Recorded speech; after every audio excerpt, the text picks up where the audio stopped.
Welcome to Wicked Tales Unfold, where fear takes form and the unknown becomes reality.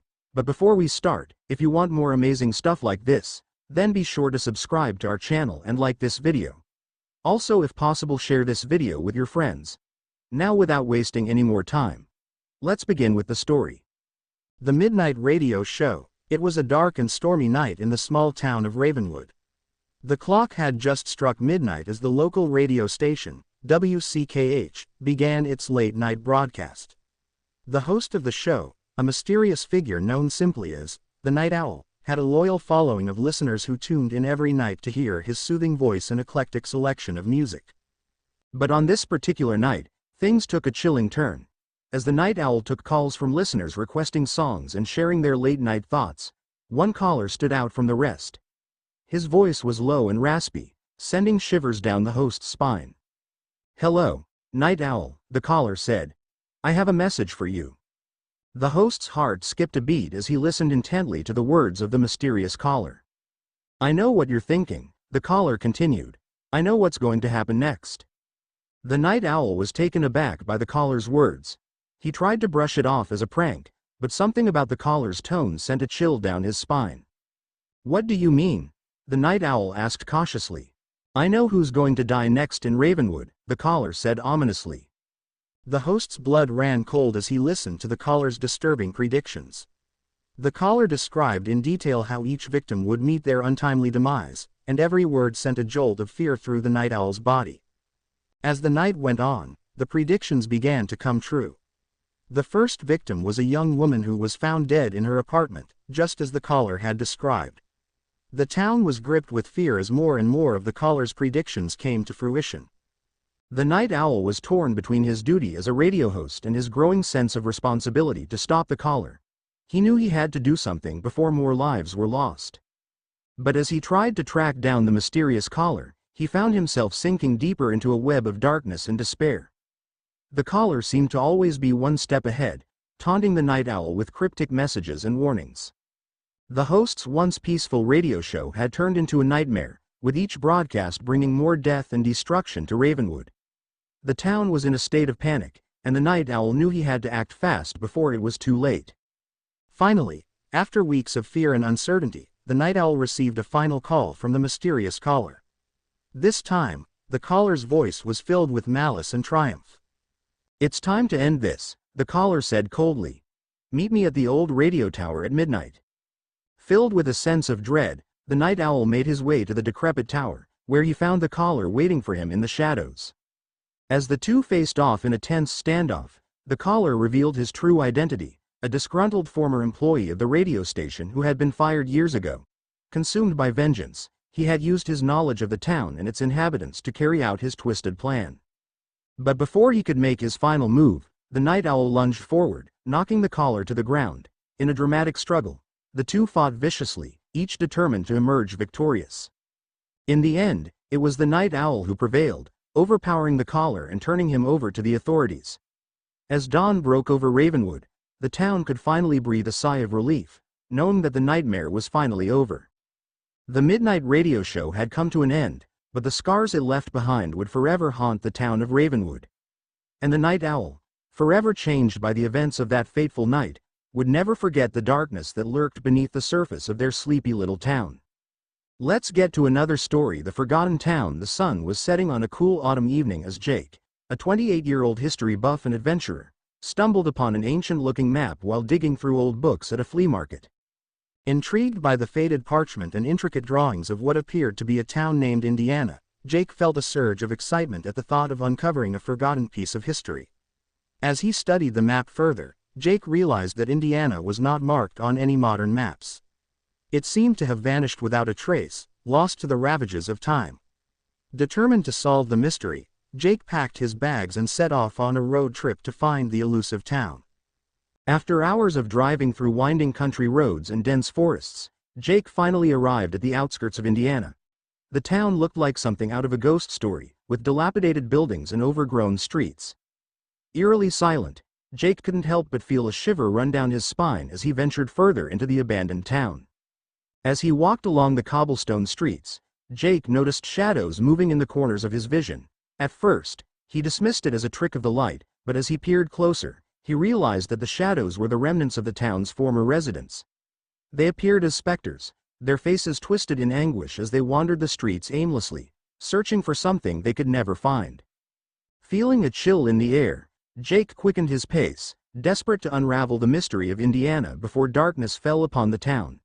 As he explored the abandoned buildings, he discovered clues that hinted at a tragic past, a fire that had consumed the town, leaving its inhabitants trapped in a purgatory of lost souls. Suddenly, Jake heard a soft whisper in his ear, sending a shiver down his spine. Turning around, he saw a young woman standing before him, her eyes filled with sorrow.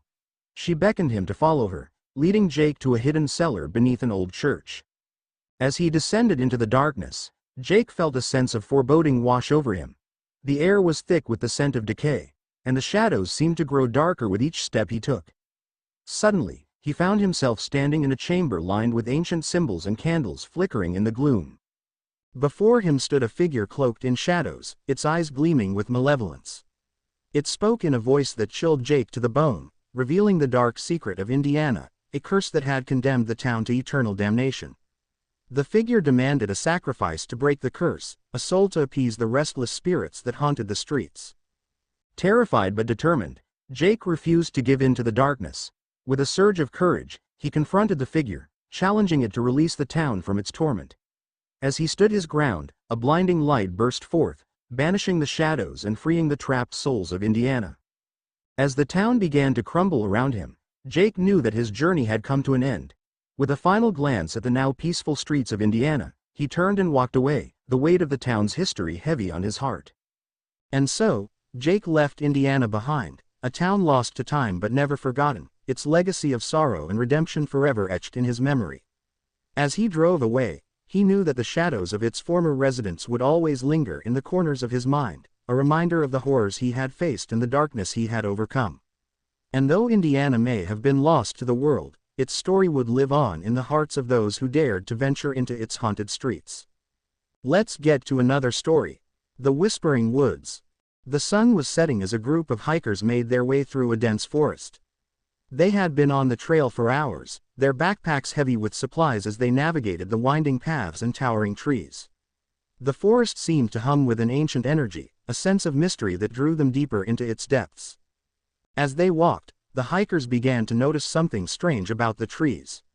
They seemed to be whispering, their leaves rustling in a way that sounded almost like words. At first, the hikers dismissed it as a trick of the wind, but as they continued on, the whispers grew louder and more distinct. "What do you think they're saying?" one of the hikers, a young woman named Sarah, asked nervously. "I don't know, but it's giving me the creeps," replied Mark, a seasoned hiker who had seen his fair share of strange things in the wilderness. The group trudged on, their footsteps echoing in the eerie silence of the forest. The trees seemed to lean in closer, their branches reaching out as if to grab hold of the hikers. Sarah felt a chill run down her spine as she listened to the whispers, each one more unsettling than the last. "I think we should turn back," she said, her voice barely above a whisper. But before anyone could respond, a sudden gust of wind swept through the forest, sending the trees into a frenzy. The hikers stumbled and clung to each other as the forest seemed to come alive around them. Suddenly, a voice pierced through the chaos, a deep, menacing voice that sent a shiver down their spines. "Welcome, foolish mortals, to the forest of fears," the voice intoned. "You have trespassed upon sacred ground, and now you must face the consequences." The hikers looked around in horror, trying to locate the source of the voice. But there was no one there, only the whispering trees and the darkness closing in around them. "What do we do?" cried out one of the hikers, his voice filled with panic. "We stick together," Mark replied, his tone firm and commanding. "We'll find a way out of this, I promise." The group clung to each other as they followed Mark deeper into the forest, the whispers growing louder and more insistent with each step. They could feel the malevolence of the forest closing in around them, a sense of impending doom that seemed to suffocate their very souls. As they continued on, the forest seemed to twist and distort around them, the trees becoming gnarled and twisted, their branches reaching out like skeletal fingers. Shadows danced in the darkness, shapes that seemed to shift and change with each passing moment. Sarah felt a sudden wave of fear wash over her, her heart pounding in her chest as she struggled to keep up with the others. She could hear the whispers growing louder, the words now clear and distinct. "Your deepest fears will become your reality," they seemed to say, over and over again. The hikers pressed on, their breath coming in ragged gasps as they fought to maintain their composure. But as they rounded a bend in the path, they came face to face with their worst nightmares. Sarah screamed as she saw a monstrous figure looming in the shadows, its eyes glowing with a malevolent light. Mark pulled her back, his face pale with shock as he tried to make sense of what they were seeing. "It's not real, it can't be real," he whispered, his voice filled with desperation. But the figure moved closer, its twisted form contorting in a grotesque dance of malice. The hikers backed away, their minds struggling to comprehend the horror before them. And then, in a flash of light, the figure vanished, leaving the hikers standing in an empty clearing, the forest silent once more. "We have to get out of here," Mark said, his voice filled with urgency. "This place is not what it seems." The hikers nodded in agreement, their faces pale with shock as they turned and ran back the way they had come. The forest seemed to protest their departure, the trees swaying and groaning as if in mourning. But the hikers did not look back, their hearts pounding in their chests as they raced back to the safety of the trail. As they emerged from the forest, the sun had set, casting a golden glow over the world around them. They collapsed on the ground, gasping for breath as they tried to make sense of what had just happened. But deep down, they knew that the Forest of Fears was a place they would never forget, a place where their darkest fears had become all too real. And they vowed never to return, lest they face the wrath of the malevolent forest once more. Let's get to another story: The Shadow in the Attic. Amelia Westfield had always known that her family had a long history with the estate named Unalaska. The sprawling mansion had been passed down through generations, and now it was hers. She had never really paid much attention to it, as it had always just been a distant part of her family's lore. But now, as she stood in front of the grand entrance, she couldn't help but feel a sense of unease. As she walked through the halls of the mansion, she couldn't shake the feeling that she was being watched. The old house seemed to creak and groan with age, and the shadows danced in eerie patterns on the walls. Despite the unease, she couldn't deny the beauty of the estate. The grand chandeliers, the intricate woodwork, the beautiful tapestries, it was like stepping back in time. As she explored the mansion, she came across a locked door in the attic. Curiosity piqued, she searched for the key and finally found it hidden in a dusty old chest. With a trembling hand, she unlocked the door and stepped inside. The attic was dark and musty, the air thick with the scent of decay. But what caught her attention was the strange shadow that seemed to move on its own. Amelia gasped as she saw the shadow creeping across the floor, its movements fluid and graceful. She tried to rationalize it, telling herself that it must be a trick of the light. But deep down, she knew that there was something sinister about it. Every night, as she lay in bed, she could feel the shadow getting closer, its presence like a cold shiver down her spine. At first, she tried to ignore it, telling herself that it was just her imagination playing tricks on her. But as the nights wore on, the shadow became more and more pronounced. It seemed to have a life of its own, moving with purpose and intent. And then, one night, she woke to find it looming over her, its form twisted and contorted in a grotesque dance. Terrified, she tried to scream, but no sound came out. She felt a cold hand wrap around her throat, squeezing the life out of her. She struggled against the shadow, but it was relentless. In a frenzy, she managed to break free and run from the room, slamming the door behind her. Shaken to her core, she knew that she had to do something about the shadow. Researching the history of the estate, she uncovered dark secrets that had been buried for centuries. It seemed that Unalaska had a dark past, one filled with tragedy and bloodshed. It was said that a malevolent spirit haunted the halls of the mansion, seeking vengeance on those who dared to disturb its slumber. Determined to put an end to the terror, Amelia sought out a local medium who claimed to have experience with dealing with restless spirits. The medium performed a séance, calling forth the spirit of Unalaska. As the candles flickered and the room grew cold, Amelia felt a presence in the room. The medium spoke with the spirit, a voice filled with anger and sorrow. It revealed that it was the spirit of a young girl who had been wronged in life, her soul trapped within the walls of the mansion. The shadow that had been haunting Amelia was the girl's restless energy, seeking release from its torment. Touched by the spirit's story, Amelia vowed to help her find peace. With the medium's guidance, she performed a ritual to cleanse the house of the spirit's presence. As the ritual came to an end, Amelia felt a sense of calm wash over her. The shadow no longer lurked in the corners, and the mansion felt lighter, as if a great burden had been lifted. In the days that followed, Amelia felt a newfound sense of peace and contentment.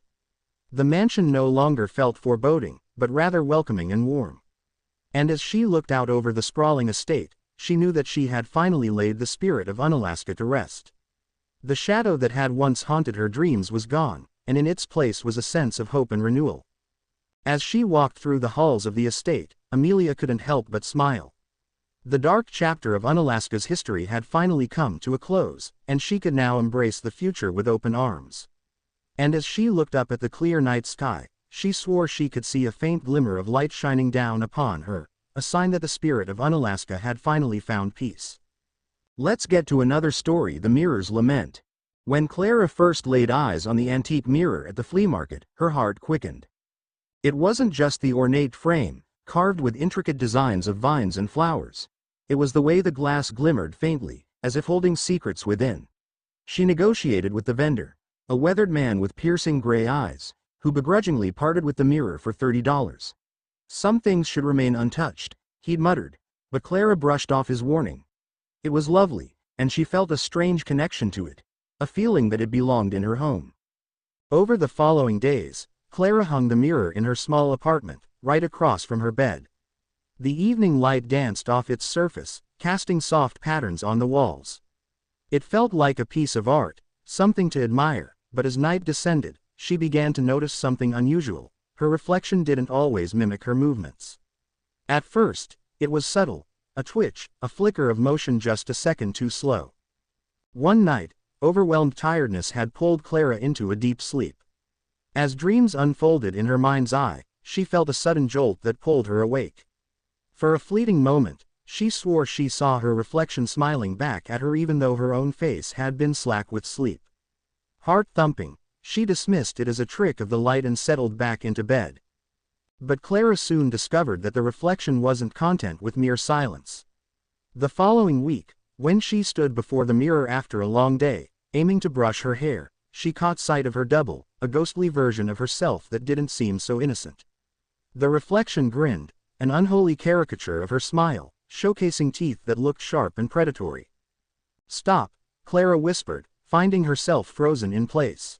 The reflection continued to grin and, without warning, pressed a hand against the glass, mirroring her movements. But the pressure of its palm upon the mirror's surface seemed to distort the glass, creating ripples that sent chills spiraling through Clara's spine. She staggered back, her breath coming in shallow gasps. Days passed, and the oddities intensified. Clara's reflection began mimicking emotions but further amplified them. Happiness morphed into glee. Sadness twisted into a bitter rage. Disturbingly, it raged on even when Clara attempted to control her own feelings. She found herself in a continuous battle with this other self, who now seemed to want something from her, drawing strength from her fears and her anxieties. Her friends, concerned by her increasingly agitated demeanor, suggested a getaway, a chance for Clara to unwind and regain her sense of self. Reluctantly, she packed her bags and headed to a cabin near the lake, leaving the mirror behind, locked safely in her apartment. The escape worked to a degree. Surrounded by the serenity of nature, Clara felt some solitude. However, the unease clung to her. In the quiet of the cabin, she often felt as if she were being watched. Shadows stretched and crawled in the corners of her vision, rarely settling. It was only on the last night, restless and staring into the firelight, that she broke down. Clenching her fists, she shouted into the pleasing darkness, "I am not afraid of you." Returning to the city with a newly found resolve, she felt oddly empowered, but as the first night fell, she couldn't shake the thought that the reflection awaited her. She immediately turned the mirror to face the wall, desperate to sever any connection. Yet, there was an energy thrumming in her bones, urging her to look. Compelled, she crept nearer, turning the mirror back to face her. Her reflection was waiting, eyes wide, dark, and insatiable. She instinctively stepped back. "What do you want?" she demanded, voice trembling. More, it uttered in a voice that sent a chill down her spine, a guttural echo that didn't quite match her own. The reflection reached out again. More of you. The chilling realization dawned on Clara. The more she felt, the more it fed off her. It was like a parasite, growing stronger with each storm it brewed. It sought to be free, to act on its own, and it would cage Clara within glass if she let it. Fighting back panic, Clara set a plan. She wouldn't let this dark entity claim her.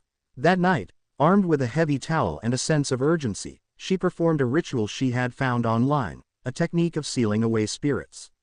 As dawn broke, she recited incantations, chaining her darker self behind the depths of the mirror, closing off access until she could figure out how to end the cycle.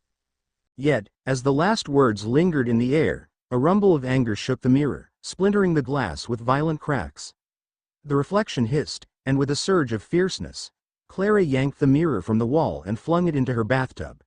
It shattered, thousands of shards glistening like malevolent stars. In the lingering quiet that followed, Clara felt a weight loosening from her chest, but the weight of her fear remained. She gazed into the broken pieces and saw herself in each fractured sliver. It was profound and horrifying, each piece whispering secrets, enticing her with promises of escape, of power. With the evening approaching, storms gathered outside. Clara gathered the remains, feverishly packing them into a box, heart racing, sweat beading on her forehead. Step by step, she felt a figure drawing closer, coiling around her thoughts, but she wouldn't let it win. Holding the box tight, Clara drove to the outskirts of the city, to the river that beckoned with darkness. There, she cast the box into the water, swallowing her fears and her weaknesses along with it. As Clara returned home, she felt lighter, yet an uncomfortable thought nagged at her mind.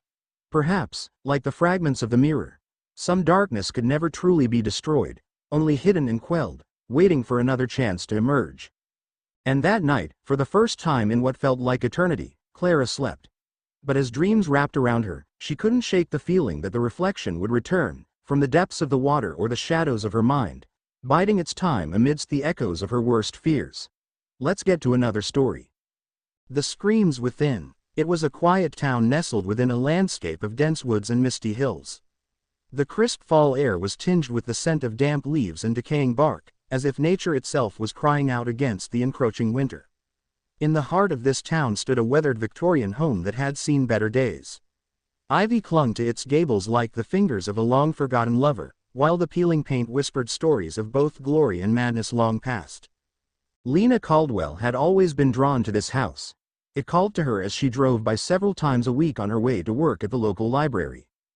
The yearning grew after the sudden death of her grandmother, who had been her only guardian since childhood.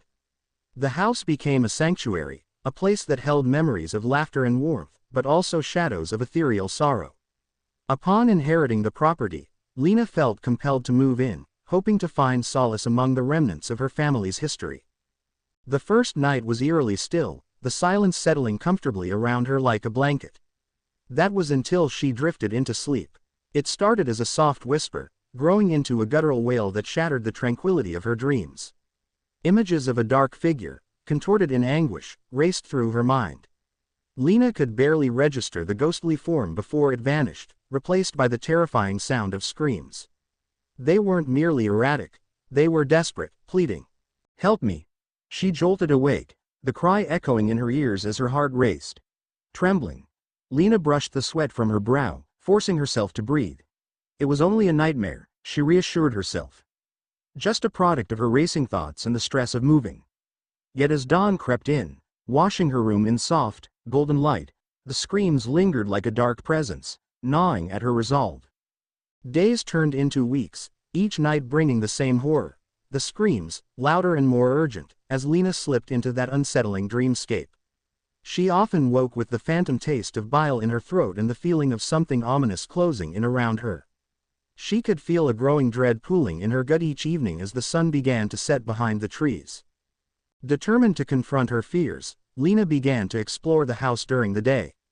Dust motes danced in the sunlight, revealing the years of neglect that had taken their toll. The old attic door creaked open under her touch, revealing a vast space cluttered with forgotten furniture and boxes filled with belongings long abandoned. She rummaged through the items, seeking any clues in the remnants of past lives. Among the clutter, she discovered an ornate mirror, its surface clouded but intact. As she gazed into the glass, Lena felt the familiar tug of the dream once again. She closed her eyes, trying to disconnect from the reality around her, but all she could hear were the screams that were no longer just confined to her dreams. That night, Lena awoke, sitting upright in her bed, the cries echoing in her mind. They resonated from somewhere within the house, an unholy symphony that compelled her to action.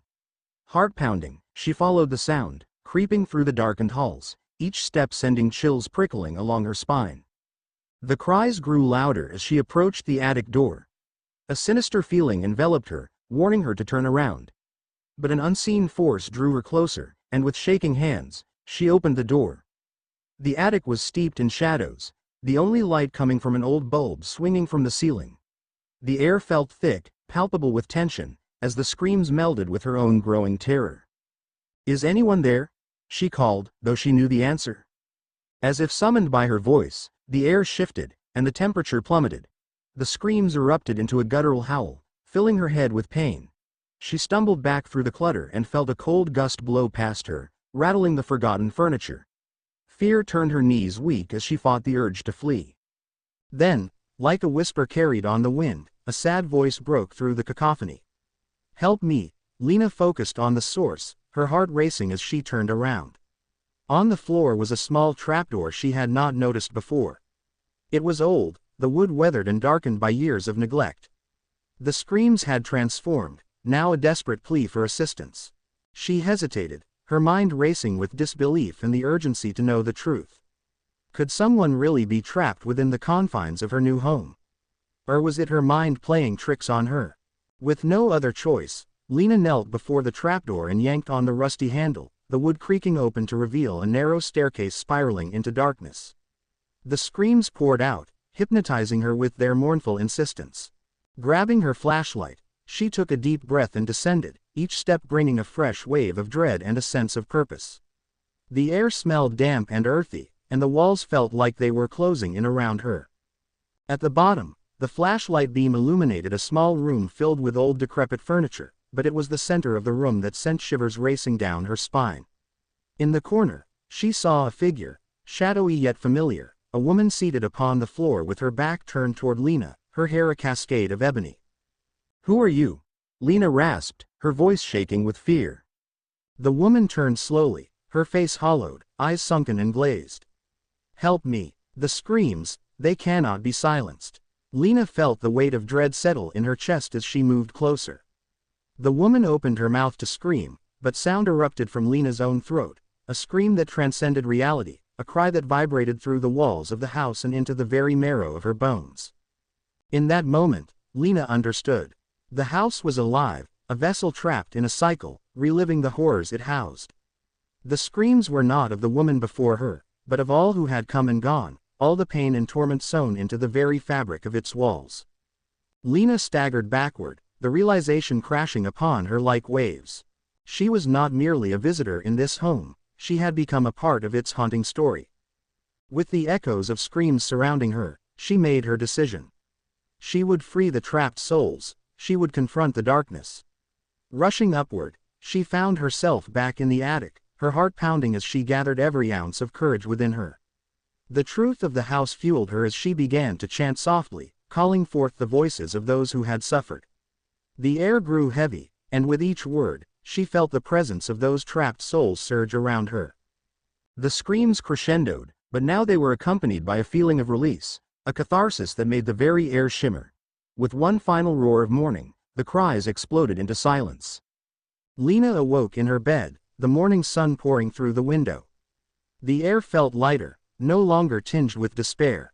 Had it all been a dream? Lena dared not doubt it as she rose, a sense of calm washing over her.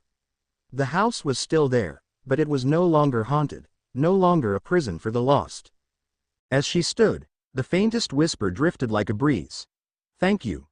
Lena smiled, knowing she had given the screams a voice and the souls within a chance to rest.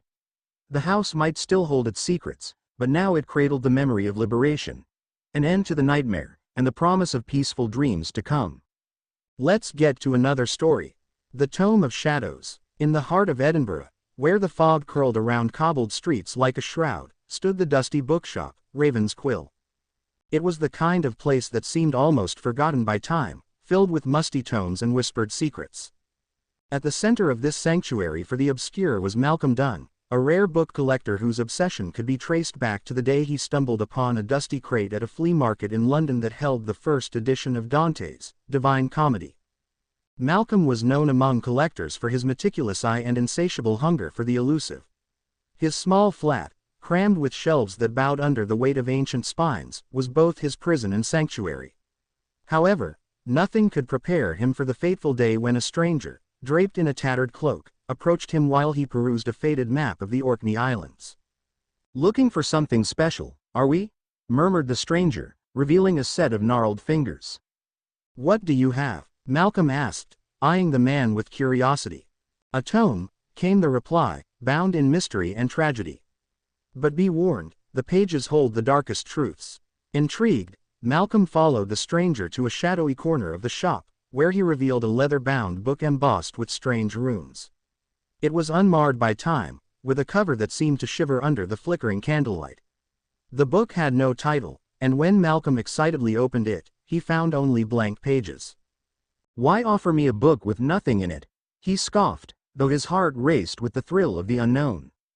"Because each night, it reveals its secrets in blood, recounting events that beckon the darkness. Only you will know their true depth." Malcolm dismissed the warnings, purchasing the book with a sense of triumph. Excitement coursed through him as he imagined using it as the centerpiece of his collection. That night, he placed it on his desk, next to the half-opened window that led in the mist from the street below, and drifted into a restless sleep. At precisely midnight, a faint echo broke the silence of his apartment, stirring him awake. The pages of the tome fluttered ominously, and he rubbed his eyes, struggling to comprehend the eerie glow emanating from its depths. He leaned closer, heart racing, as text began to materialize line by line. The man screamed in the moonlight as they dragged him into the darkness, his cries were swallowed whole. Malcolm's breath caught in his throat. He remembered the newspaper article he had skimmed before bed, a sudden spike in violent crimes in the city, the murder of a local artist hidden by the night.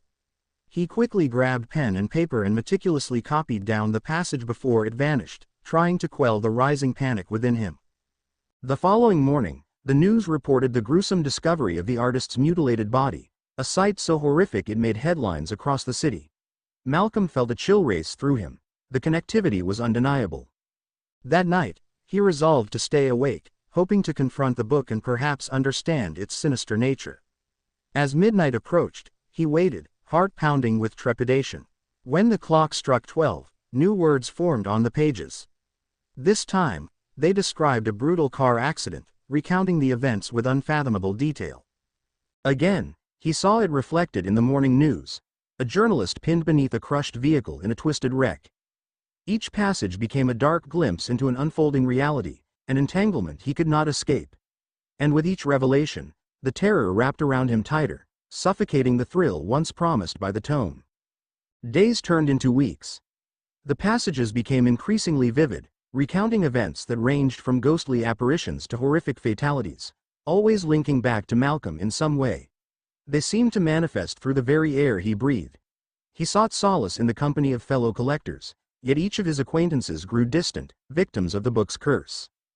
One fateful evening, desperation clawed at his mind, and he decided to confront the stranger who had sold him the cursed tome. He returned to the Raven's Quill, heart racing with every step. But the bookshop was dark. Even the layers of dust rested uneasy on shelves that seemed to sigh in resignation. The stranger was nowhere to be found. Frantic, Malcolm scoured the shop, searching for answers among forgotten tomes. Hours slipped by, the shadows twisting and shrieking. Just as he turned to leave in despair, a flicker of movement caught his eye. The hidden door at the back of the shop, once thought a mere illusion, swung open slightly, revealing a narrow, winding staircase descending into darkness. Steeling his resolve, he followed the staircase into the depths below. The air thickened as he descended, the walls pulsating with ancient whispers.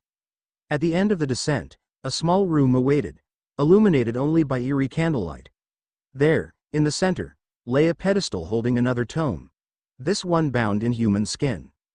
As Malcolm approached, Images of all he had suffered unspooled in his mind, the deaths, the sorrow, each bleeding echo pulsing in synchrony with his heartbeat.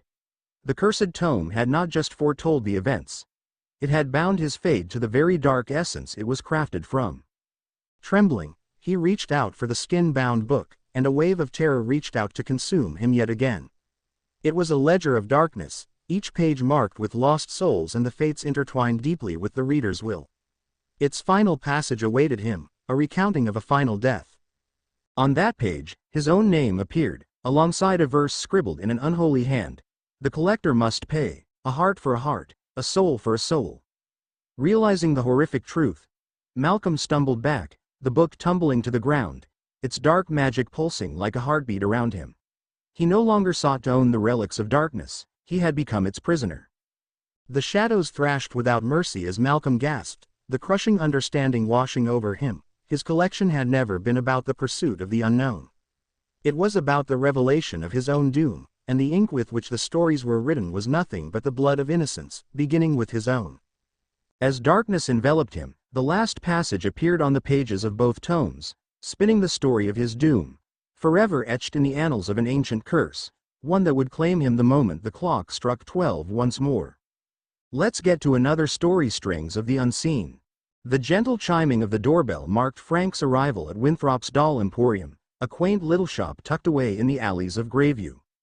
The flickering light cast elongated shadows across the narrow aisles, revealing rows upon rows of dolls with meticulously painted faces, glassy eyes that seemed to follow his every move, and lacy gowns that rustled gently in the musty air.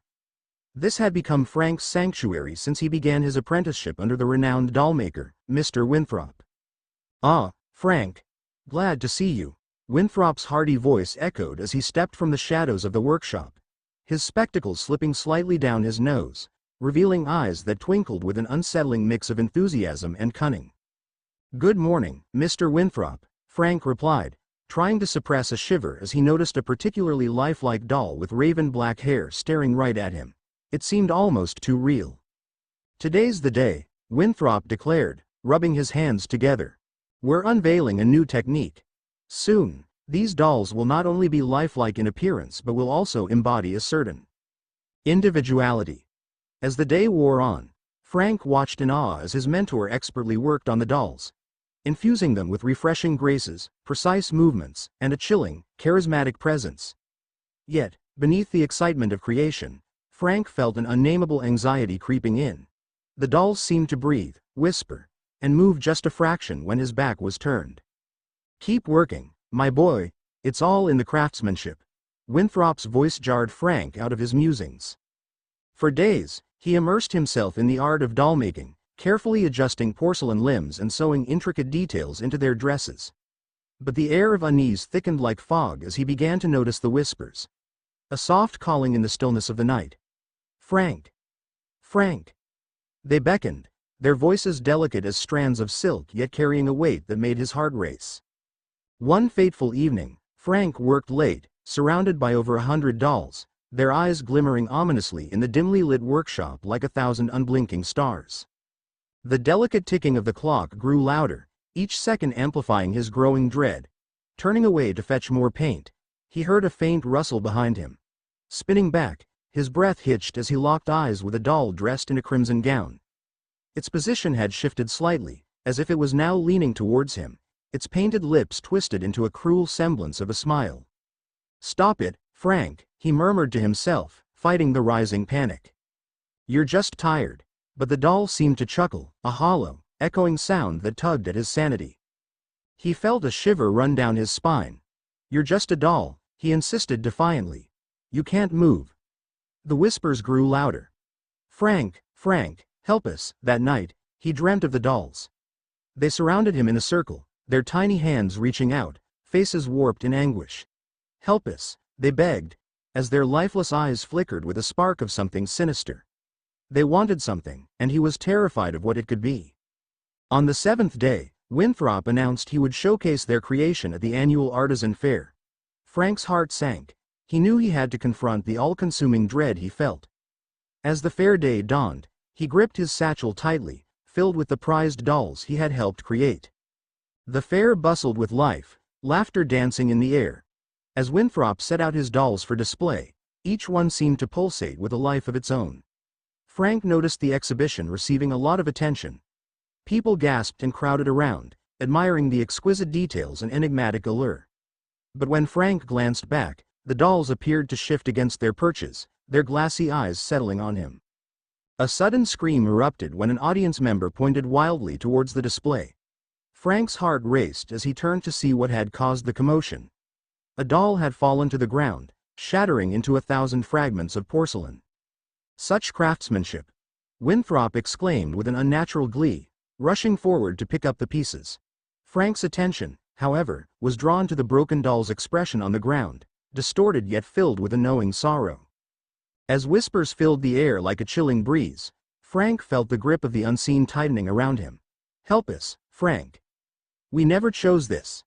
Suddenly, a wave of understanding crashed over him. The dolls were not merely creations but trapped souls, imprisoned within their porcelain shells by Winthrop's twisted magic. All the nightmares made sense now. He had been weaving life into lifeless forms, and in doing so, bound them to a fate worse than death. Before he could act, Winthrop turned to him with an excited grin. "They will love you, Frank. You must join them. With your craftsmanship." "Enough!" thundered Frank, breaking free of Winthrop's grasp. "I won't let you do this anymore." As a surge of defiance coursed through him, the dolls began to tremble violently in their display, an echo of relief rippling through the air. Winthrop's face fell to an expression of wrath that twisted his features like a grotesque mask. "Fool, you will pay for this betrayal." Amid the chaos, Frank tried to gather the remnants of shattered porcelain, summoning his courage. "I'll free you," he shouted to the dolls, as the whispers grew into a collective howl. "I'll break the curse." With a decisive crash, he threw the remnants to the ground, a thunderous explosion that scattered shards like shooting stars across the fairground. A blinding light engulfed the space, a cacophony of forgotten wails exploding into the ether. As the dust settled, the dolls began to dissolve into shimmering motes, swirling upwards into the sky, released from their imprisonment. Frank fell to his knees, breathless, watching as the ballerina with the raven black hair sailed into the night, a gentle smile gracing her broken face. In the ensuing silence, only one voice remained, the soft, ethereal whisper brushing past his ears. "Thank you." The fair continued around him, unaware of his dark revelation, of the monsters hidden inside lifeless forms. With every heartbeat, he realized he still felt the flicker of presence nearby, but now, it bore the mark of gratitude. As he left the fairgrounds, shadows of his past companions danced in the moonlight, forever free yet forever lingering, held by the strings of his memory. Let's get to another story. Whispers beneath the lights. In the far reaches of northern Norway, nestled between towering fjords and a thick, ancient forest, lay the village of Linskal. It was a quaint settlement, home to no more than 36 souls, each bound to the land by generations of hardship and resilience. For as long as anyone could remember, the villagers had embraced the cycles of nature, the changing of seasons, the deep winter snows, and the vibrant spring blooms. Yet, this winter was different. An unsettling phenomenon had begun, one that chilled the very marrow of their bones. For weeks now, the northern lights had unfurled across the night sky, shimmering and pulsating in shades of green, blue, and violet. Their beauty was mesmerizing yet haunting. The colors danced, but the earth beneath them fell into an eerie silence. There were no whispers of the wind, no rustling leaves or skittering wildlife, only stillness, as if the world held its breath. Elena, a young woman with bright, curious eyes, had always loved the auroras. As a child, she would run outside, her face turned to the heavens, mesmerized by their beauty. But as she stood at the edge of the forest one night, watching the lights swirl overhead, she couldn't shake the sense of dread that crept over her. It felt like an omen, something ancient and capricious, born from the depths of the earth. As days turned into weeks, the soft glow of the auroras became an omen more than a spectacle. Villagers started disappearing, each incident more bizarre than the last. It began with Lars, the village chief. One evening, he ventured into the woods, hoping to gather more firewood, promising to return before dark, but he never did. His wife, Ingrid, waited for him as the lights flickered ominously in the sky, but instead of her husband, only shadows returned, stretched and distorted on the cold ground where he once stood. Within days, more villagers vanished. The baker's son, little Nicholas, who had chased after a wild hare into the trees, Elsie, the healer, who ventured to gather herbs from her secret spot. Each time, only shadows remained, faint imprints pressed deep into the earth, the outline of lost lives forever marked by something unseen. Elena felt compelled to seek answers. The remaining villagers, shrouded in their grief and fear, began to look at one another with suspicion, their trust eroding like ice under sunlight. This is no ordinary disappearance, Elena concluded one night as she gathered what little courage remained. Some presence, has come with the lights. We must confront it, whatever it is. Determined, she ventured into the heart of the forest on a night lit by the shimmering auroras. Each step deeper into the woods felt as though she were plunging into a thick fog made of despair. The silence was deafening, the lack of sound wrapped around her like a shroud. I will not be afraid, she whispered to herself, clutching a small lantern that sputtered softly against the swath of darkness. As she walked, the shadows deepened, elongating and twisting. It was as if they were alive, reaching for her with phantom fingers. Paranoia clawed at her mind, but she pressed on, her resolve unwavering. Eventually, she stumbled upon a clearing, and at its center stood an ancient stone altar, half buried in moss and vine, something she had only heard of in whispered village lore. The auroras blazed above her now, and the brilliance seemed to pulse with an unsettling rhythm, as though they were alive. Elena approached the altar, where the earth was marked with the unmistakable outlines of figures that resonated with the departed. Then she heard it, a low hum, not quite an echo but a voice all its own, resonating through the depths of the forest. It whispered her name, curling around her mind like smoke, promising her secrets old as time. Elena, suddenly, shadows began to coalesce around her, forming into indistinct shapes, faces twisted in anguish and desperation. They were the lost villagers, all those who had vanished before her. Overcome with horror, she fell to her knees, the truth unfolding before her like the dark petals of a night-blooming flower. The auroras were a gateway, each flicker and flash a beckoning call, pulling the unwilling into a realm between worlds. Free us, came the chorus of voices, a marrow-deep plea that echoed through her bones. Release us from this torment. Elena's heart raced. She understood now that the auroras had ensnared the villagers, binding them to the altar as shadows, captives of their own despair. It was a grim pact between the realms, the lights a consequence of their grief and longing. Where do I go? She cried out, desperation spilling from her lips. How do I save you? Shatter the veil. With light, the voices urged. You alone can sever the bond. Taking a deep breath, her mind racing, Elena raised her lantern high. She concentrated, focusing on the love she bore for her village and the hope that had dwelled in its heart. She called forth memories, laughter shared around the hearth, hands entwined, stories told, and lives lived. The lantern glimmered, a beacon brightening in the oppressive darkness. As radiant golden light poured forth, the shadowy figures began to dissipate, their pained expressions softening. The air thickened, crackling with energy as the first flickers of dawn began to pierce the night, color mixing with shadows. With a final surge of determination and light, the shadows dissipated into glimmers of warmth, rising like smoke toward the skies, merging with the auroras. The echoes of their voices swirled and faded, a symphony of gratitude that reverberated through the ancient trees. Linskill would never forget this winter, branded by the mesmerizing yet haunted auroras. And as Elena emerged from the forest, the dawn breaking over the horizon, she knew that the village would reclaim its spirit. As she looked up at the brilliant colors dancing overhead, she felt a bittersweet peace, an understanding of the delicate connection between their world and the ethereal, and the power that love possesses to conquer even the darkest of shadows. Let's get to another story. The Well of Shadows. The Old Street. Augustine Church had stood on the outskirts of the decaying town of West Hollow for over a century, its crumbling bricks and rotting timbers the last vestiges of a forgotten community. Rumors of hauntings and dark rituals swirled around the building like autumn leaves caught in a storm, making it an enticing target for a team of historians hoping to document its history.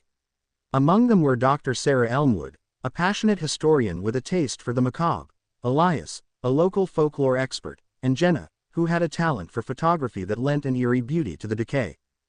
The team arrived on a blood-red morning, led by the reputation of the church and the stories surrounding it.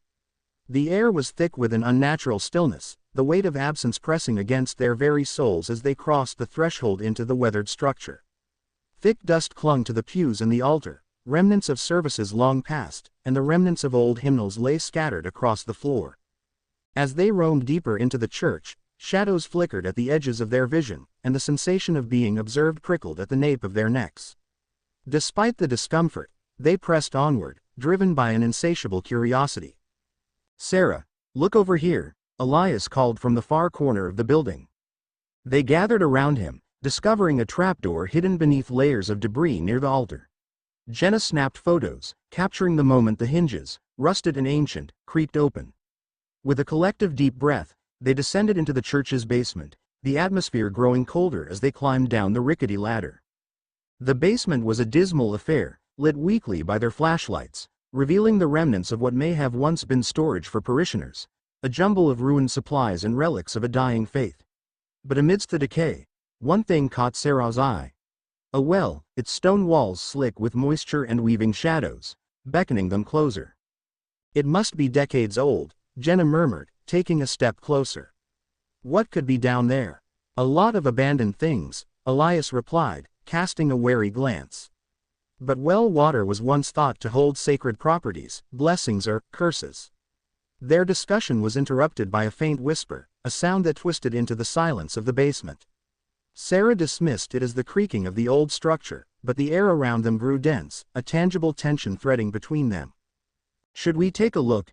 Sarah finally asked, her adventurous heart racing with excitement and trepidation. They exchanged glances, uncertainty flickering in their expressions before the insatiable thirst for discovery won out. With a makeshift rope fashioned from old climbing gear, they lowered Jenna's camera into the darkness, using its flashlight to illuminate the depths. The camera descended, the beam revealing slick stone walls that glistened like obsidian. As the camera reached its full length, echoes began to ripple through the well, a cacophony of whispered secrets and mournful cries intertwining into a specter of desperate voices. Sarah felt her breath hitch as she grabbed the camera again, pulling it up with trembling hands. "Do you hear that? It's as if there are voices trapped down there." Elias's brow furrowed. "Maybe it's just the wind interacting with something," he suggested, though his own voice was tight, betraying his growing unease. But before they could reassess, unearthly laughter echoed from the well, chilling their blood. It wasn't the laughter of joy but of mockery, unfurling like a dark bloom in the air. The shadows in the basement began to flicker and swirl, coalescing into forms. Skeletal hands clawed at the walls, splaying fingers greedily toward the team. "Let's get out of here," Sarah screamed.